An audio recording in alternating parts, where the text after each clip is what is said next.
जय माता दी दोस्तों।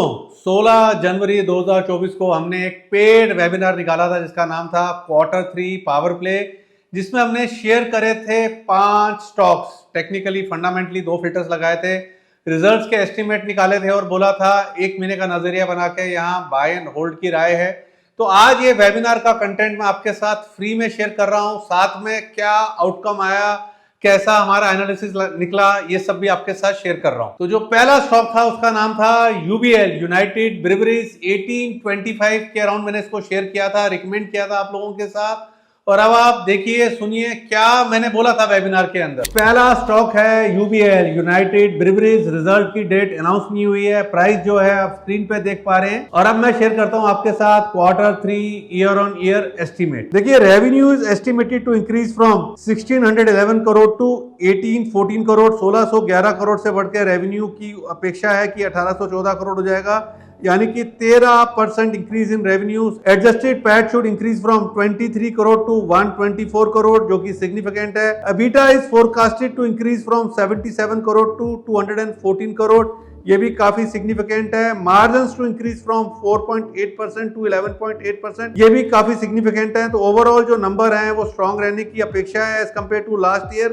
प्लस एडिड बेनिफिट है of low barley prices. Last year company के वॉल्यूम्स लो थे in Tamil Nadu. Company also recorded an impairment related exceptional item. और अब मैं शेयर कर रहा हूं आपके साथ टेक्निकल चार्ट। टेक्निकल चार्ट पे आप क्लियरली देख पा रहे हैं स्टॉक ने 2 टॉप नवंबर 2021 दिसंबर 2022 के टॉप्स को निकाल दिया है। Uncharted territory, blue sky zone, खुले नीले आकाश के अंदर है। टेक्निकल चार्ट पे देखें तो 1780 से लेकर 1750, 1750 से लेकर 1780 का जो बैंड है वो एक स्ट्रॉन्ग सपोर्ट है और लगता नहीं है कि नॉर्मल सर्कमस्टांसेस प्राइस इसके नीचे जाएगा। तो टेक्निकली जो है स्टॉप लॉस अगर कोई लगाना चाहता है तो इस सपोर्ट बैंड के नीचे का स्टॉप लॉस लगता है और टेक्निकली भी एक री-रेटिंग का कैंडिडेट लगता है। तो दोस्तों आपने सुना वेबिनार में मैंने क्या बोला था। टेक्निकल चार्ट भी एकदम सॉलिड था, but results as per market expectation नहीं आए। चार्ट पैटर्न भी फेल हुआ। 1825 के अराउंड रिकमेंड किया था और नीचे में अगर किसी ने होल्ड करा है 15 फरवरी तक तो 1763 के अराउंड एग्जिट हुआ। 3.4% का हिट लॉस लगा यूबीएल में। दोस्तों जो दूसरा स्टॉक मैंने Q3 पावर प्ले में रिकमेंड किया था उसका नाम था जेके सीमेंट।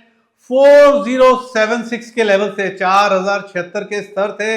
टेक्निकल चार्ट एकदम सॉलिड था। और अब आप देखिए सुनिए मैंने क्या बोला था Q3 पावर प्ले में जेके सीमेंट के बारे में। दूसरा स्टॉक पिक है जेके सीमेंट। रिजल्ट्स आ रहे हैं 20 जनवरी को। प्राइस जो है जेके सीमेंट का आप स्क्रीन पे देख पा रहे हैं। और अब मैं शेयर करता हूं आपके साथ Q3 year on year earning estimate. Realisation per ton is estimated to increase from 5879 crore to 6193 crore. EBITDA margin will increase from 2.5% to 5.8% year on year. Adjusted PAT forecasted to increase from 40 crore to 230 crore. PAT में इजाफे की उम्मीद है। Volume growth to be at 15% year on year with increase capacity utilisation at Panna MP plant. और अब मैं आपको दिखाता हूं टेक्निकल चार्ट। टेक्निकल चार्ट पे देखें तो नवंबर 2021 के हाईस के ऊपर निकला हुआ है। ये स्टॉक भी uncharted territory, blue sky zone, खुले नीले आकाश के अंदर है। नीचे में 3700 एक सपोर्ट है। टेक्निकली अगर कोई स्टॉप लॉस लगाना चाहता है तो 3700 के नीचे का स्टॉप लॉस बैठता है। टेक्निकली एक री रेटिंग का कैंडिडेट लगता है। तो दोस्तों यहाँ पर results better than market expectation आया, स्टॉक ने रैली ली। दोस्तों यहाँ पर जिसने भी जेके सीमेंट को लिया होगा उसको एक कंफर्टेबल कन्वीनियंट एग्जिट मिला। 4400 पर एंट्री थी 4076 की और यहाँ पे प्रॉफिट हुआ 7% का। तो दोस्तों जो थर्ड स्टॉक था मेरा जो मैंने Q3 पावर प्ले में रिकमेंड करा, कैश सेगमेंट का था। कंपनी का नाम था GE T&D। 625 के अराउंड मैंने वेबिनार के अंदर रिकमेंड किया था। और अब आप देखिए सुनिए वेबिनार में मैंने क्या बोला था। तो जो थर्ड स्टॉक है ना, अनलाइक मतलब कि यूबीएल एंड जेके सीमेंट, वो एफएनओ सेगमेंट के अंदर नहीं है, कैश सेगमेंट का स्टॉक है। कंपनी का नाम है GE T&D।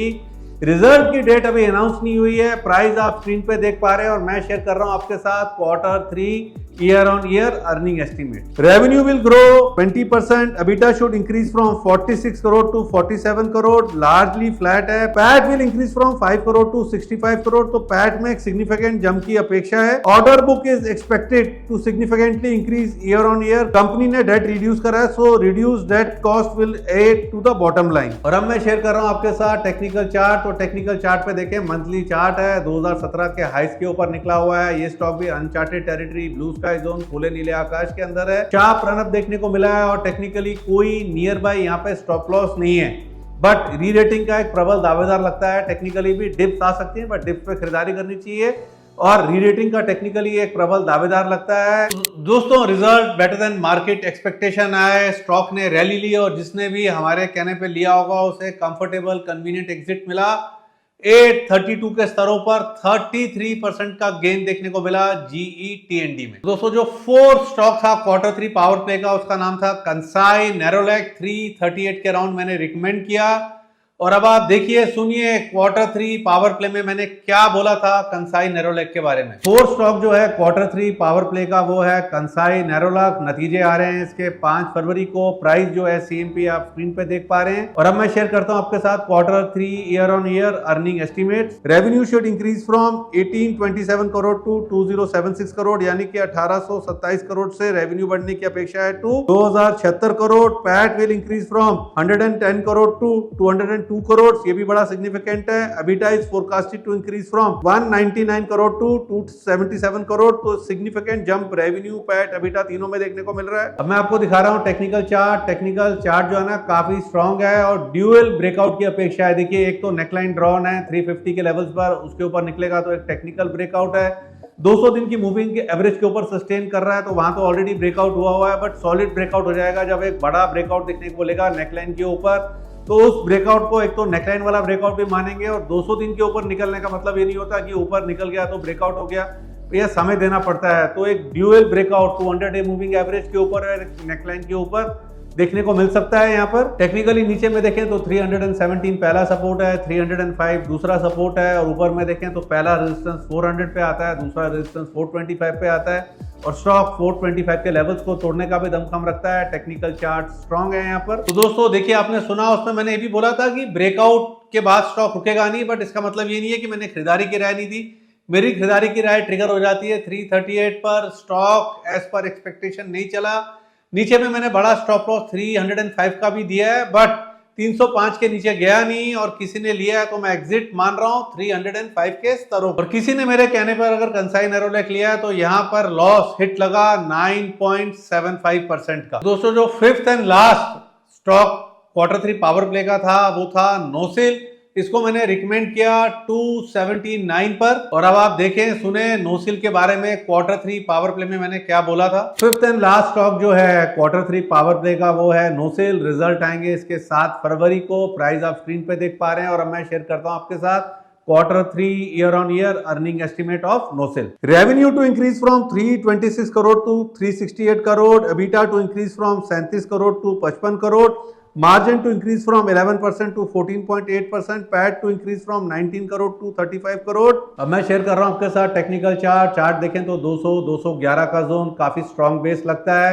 और टेक्निकली थोड़ी सी भी करेक्शन आया, स्टॉक 235 से 250 के जोन में मिले तो एक अच्छा खरीदारी का कैंडिडेट लगता है टेक्निकली नोसिल. 290 टेक्निकली पहला रेजिस्टेंस लगता है, 315 टेक्निकली दूसरा रेजिस्टेंस लगता है. टेक्निकल चार्ट स्ट्रांग है. तो दोस्तों, यहाँ पर रिजल्ट तो बेटर देन मार्केट एक्सपेक्टेशन आए, बट जिस तरीके से होता है ना market discounts everything in advance, यहाँ पर रैली पहले आ चुकी थी, स्टॉक नहीं चला. मेरी रिकमेंडेशन 279 की थी, वहां पर ये स्टॉक फ्लैट रहा, 282 पे फ्लैट रहा. किसी ने लिया है तो 280 282 पर एग्जिट हुई, एकदम फ्लैट रहा है. तो दोस्तों, अब मैं शेयर करता हूं संक्षेप में, ब्रीफ में परफॉर्मेंस. पहला स्टॉक UBL, यहां हिट लगा, लॉस लगा 3.4% का. दूसरा स्टॉक JK सीमेंट, यहां प्रॉफिट आया 7% का. तीसरा स्टॉक GE यहां पर भी गेन, प्रॉफिट 33% का. फोर्थ स्टॉक कंसाई नेरोलैक, यहां पे हिट लगा 9.75% का. और लास्ट नोसिल रहा फ्लैट. दोस्तों, ओवरऑल परफॉर्मेंस देखें तो परफॉर्मेंस रही गुड, बेटर देन एवरेज रही, रॉकिंग नहीं बोलूंगा. और परफॉर्मेंस इसलिए शेयर करी कि परफॉर्मेंस शेयर करते हो तो देने वाले पर भी प्रेशर रहता है. और गोइंग हेड जब नेक्स्ट क्वार्टर आएगा तो उसमें भी एक पावर प्ले निकालेंगे और कोशिश करेंगे कि इससे बेटर वहां पर परफॉर्म करें, बट इस बार जब पावर प्ले लाएंगे तो किसी को कॉम्प्लीमेंट्री नहीं देंगे। Q3 पावर प्ले हमने मेंटरशिप फैमिली को कॉम्प्लीमेंट्री दिया था, इसको किसी भी सेगमेंट में कॉम्प्लीमेंट्री शेयर नहीं करेंगे। तो किस प्राइस पर आप मतलब कि इसको सब्सक्राइब करना चाहते हैं गोइंग हेड, जो पावर प्ले में लाऊंगा नेक्स्ट क्वार्टर के नतीजों का, वो अपना फीडबैक कमेंट में शेयर कीजिएगा और फटाफट बेल आइकन दबा के, बटन दबा के मेरे YouTube चैनल को सब्सक्राइब कर लें, इस वीडियो को लाइक और शेयर करें। जय माता दी। Investment in securities market are subject to market risk. Read all the related documents carefully before investing. Past performance does not guarantee future return.